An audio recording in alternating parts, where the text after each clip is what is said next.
మీద కారిపోతాయి అంతే. ఏం కారిపోతాయి ఏం గడిచిపోతాయి మీకే తెలీదు. దయచేసి అంటే ప్రతి ఒక్కరు జెంట్స్ అందరూ ఈ సినిమా చూడండి.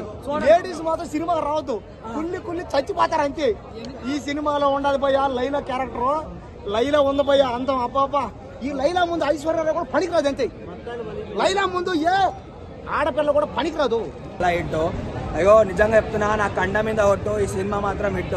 ఏ విధంగా చూసుకున్నా సరే సోను అయితే మన మాస్ కదా సమ్మ మొగడు అన్నట్టు అనిపించండు. ఇంకా చెప్పాలంటే సోనుకా మోడల్ బోల్తే విశ్వాసేన్కో మాస్ కదా సమ్మ మొగడు బోల్తే అన్నట్టు ప్రతి ఒక్క ఎలివేషన్ ప్రతి ఒక్క పాట అయితే చిచ్చి పడేసిండు. ఇంకా మూవీలో హైలైట్స్ అంటే విశ్వక్సేన్ హైలైట్ కదా, లేడీ గెటప్. బికాస్ ఒక మ్యాన్ లేడీ గెటప్ వేయడం అంటే it is very challenging, very difficult. ఆ గెటప్ వేసుకొని నడవడం కానీ, ఆ జెస్చర్స్ కానీ, చిన్న చిన్న డీటెయిల్స్ అన్ని దానిపైన ఫోకస్ చేసి చేయడం అంటే